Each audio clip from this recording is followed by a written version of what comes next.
El brutalismo fue un estilo arquitectónico que surgió del movimiento moderno y que tuvo su auge entre las décadas de 1950 y 1970. En sus principios estaba inspirado por el trabajo del arquitecto franco-suizo Le Corbusier, teniendo como material principal el hormigón, o como lo nombró Le Corbusier, el hormigón crudo. Este estilo se basa más en tipologías comerciales o en edificaciones de gran tamaño como centros culturales. El amor del arquitecto Le Corbusier por el concreto se tradujo en un edificio que muchos consideran el nacimiento del brutalismo. La unidad de habitación en Marsella, Francia, fue su primer proyecto en una década después de que la Segunda Guerra Mundial lo hiciera pausar su profesión. Completado en 1952 y construido con el fin de ser una vivienda para la clase trabajadora, el diseño de Le Corbusier exigía un marco de hormigón reforzado gigante para que pudiese acomodar apartamentos modulares. El gigantesco complejo, que podía albergar hasta 1.600 personas, carecía en gran medida de elementos decorativos y abría el camino para los futuros proyectos brutalistas.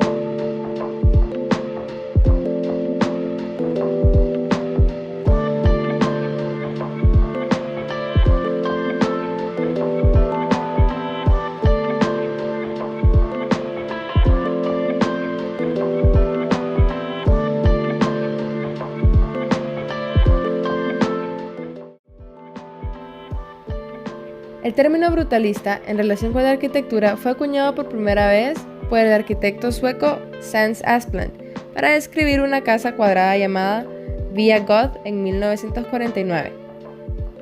Esto fue adoptado por los arquitectos de Inglaterra, donde este estilo fue perfeccionado por Allison y Peter Smithson. Juntos son mejor conocidos por el complejo de viviendas Robin Hood Gardens al este de Londres. Completado en 1972, este complejo se construyó con losas de hormigón prefabricado y aunque se hizo con los ideales de los Smithson, para una vida ideal en mente, nunca estuvo a la altura de sus objetivos.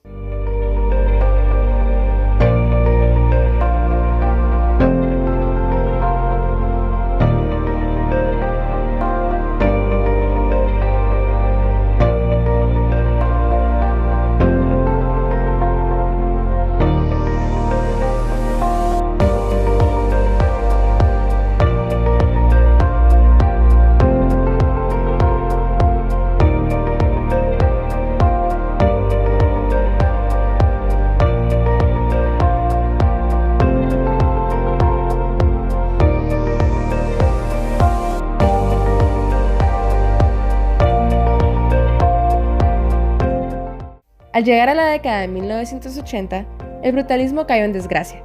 Esto se debió en parte a la naturaleza fría y austera de esta corriente arquitectónica, que a menudo era asociado con el totalitarismo.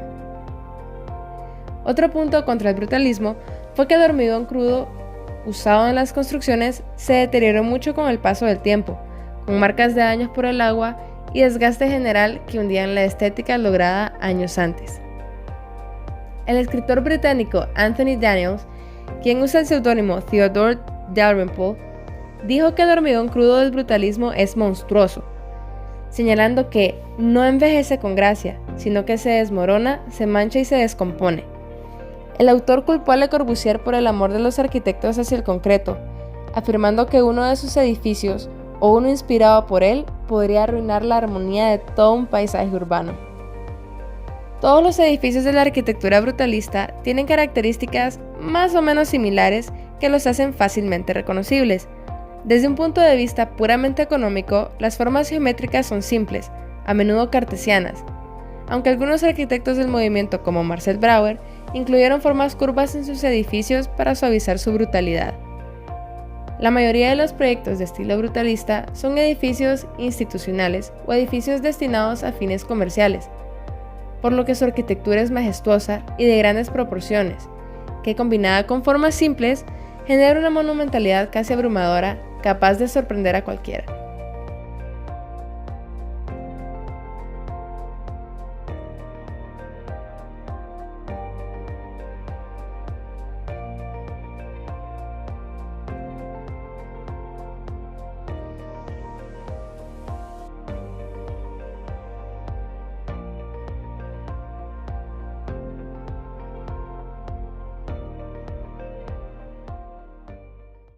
La importancia del hormigón en la arquitectura brutalista.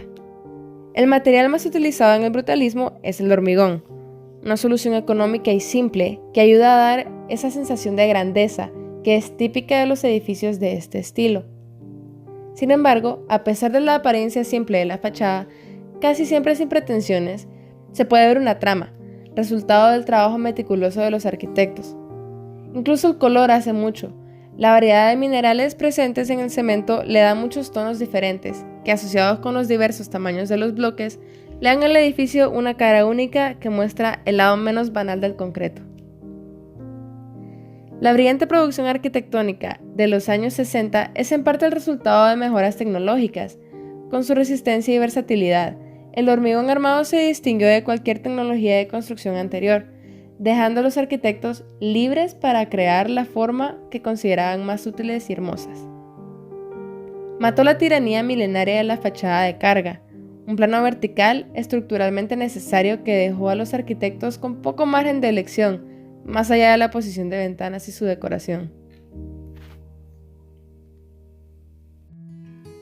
La arquitectura brutalista se identifica por el uso importante del cemento, que combinándolo con las formas plásticas trabajadas y modeladas en detalle, resalta la fuerza de la estructura.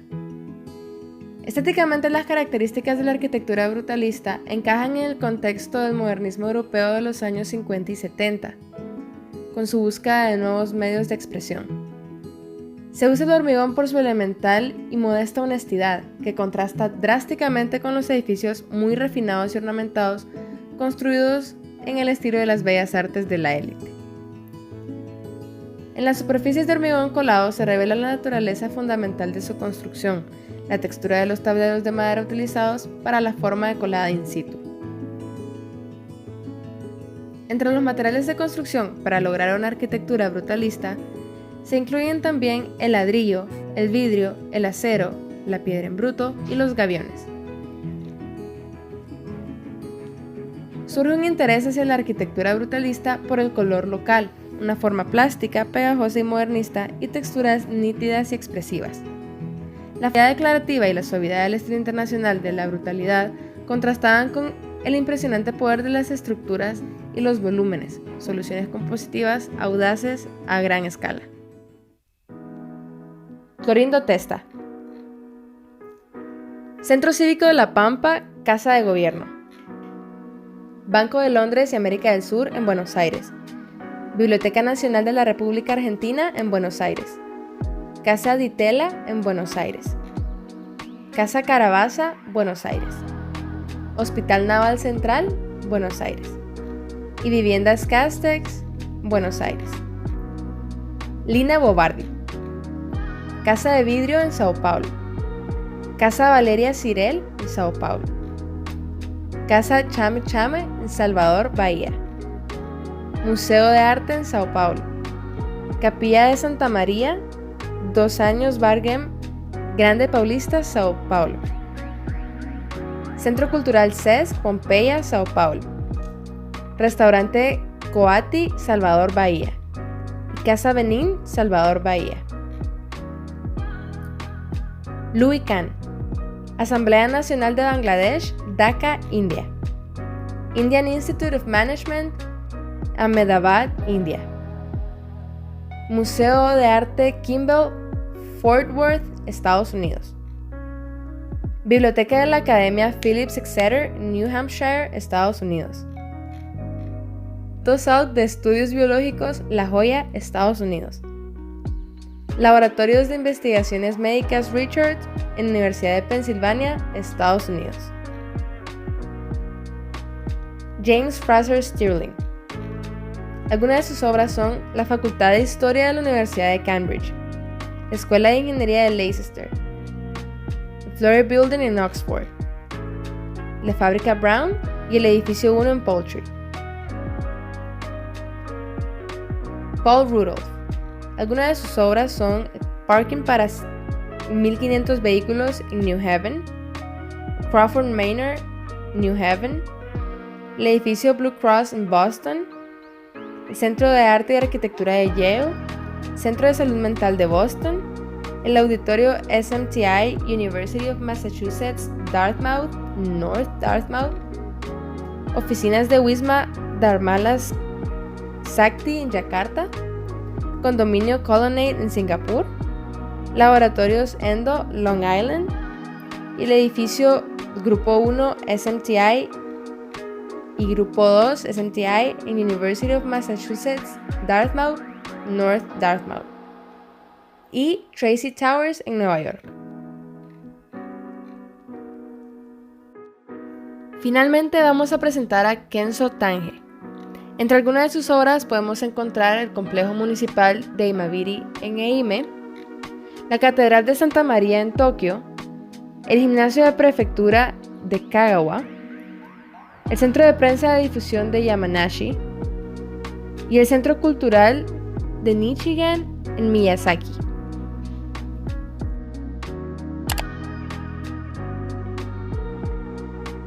Continuando con algunos representantes, comenzamos con Le Corbusier. Entre algunas de sus obras podemos encontrar la unidad habitacional ubicada en Marsella, Francia, la capilla de Nuestra Señora de las Alturas en Ronchamp, Francia, el complejo del Capitolio en Chandigarh, India, el convento Santa María de la Tourette en Francia, la Casa de la Cultura de Firminy en Rodano, Francia. Uno de los proyectos más destacados en el brutalismo tenemos la unidad de habitación de Le Corbusier, que se centró en la vida comunal para todos sus habitantes, un lugar para hacer las compras, jugar y vivir. La idea de Le Corbusier en este proyecto se basa en traer la villa dentro de un volumen mayor, permitiendo que los habitantes tengan sus propios espacios privados, pero que también fuera de ese espacio privado puedan hacer sus compras, comer, hacer ejercicio y reunirse. Le Corbusier diseñó una comunidad que uno podría encontrar en un barrio de usos mixtos. Diseñó un edificio moderno, de gran altura y residencial. El edificio se caracteriza por tener una forma de prisma rectangular de 130 metros de largo, 56 metros de alto y elevado sobre pilares. Cuenta con 337 apartamentos, pero también cuenta con tiendas, zonas deportivas y hasta un hotel. Uno de los puntos más interesantes de este edificio es que el techo se convierte en una terraza jardín que cuenta con una pista de atletismo, un club, una guardería, un gimnasio y una piscina de poca profundidad. Al lado de la azotea también hay tiendas, centros médicos y, como se mencionó anteriormente, también tiene un pequeño hotel distribuido en todo el interior del edificio. La unidad de habitación es esencialmente una ciudad dentro de una ciudad, que está tanto espacialmente como funcionalmente optimizada para sus residentes. A diferencia de las fachadas blancas que Le Corbusier suele usar en sus obras, en la unidad de habitación se construye a partir de hormigón armado a la vista, que también podría interpretarse como una aplicación materialista con objetivo de caracterizar el estado condicional de la vida después de la guerra, tanto características como ásperas, desgastada e implacable. En el edificio se observa parte de los 5 puntos de la arquitectura desarrollados por Le Corbusier en la época del racionalismo. Por ejemplo, el edificio de gran volumen se apoya sobre masivos pilotes que permiten la circulación, jardines y reúnen los espacios inferiores del edificio. El techo o jardín-terraza crea el mayor espacio común dentro de todo el edificio, y el patio incorporado al sistema de fachada minimiza la percepción de la altura de los edificios, como para crear una ventana en cinta abstracta enfatizando la horizontalidad de un edificio tan grande. En el interior del complejo podemos observar que cada piso contiene 58 apartamentos en dúplex, accesibles desde un gran corredor interno cada 3 plantas, de manera que algunos apartamentos ocupan la planta del corredor y la inferior y otros la del corredor y la superior. Otro de los aspectos más interesantes e importantes de este proyecto es la organización espacial de las unidades residenciales. A diferencia de la mayoría de los proyectos de vivienda que tienen un corredor de un solo pasillo con unidades en ambos lados, Le Corbusier diseñó las unidades para abarcar el ancho total del edificio, así como un espacio de doble altura, reduciendo el número de pasillos necesarios a un corredor por cada 3 pisos.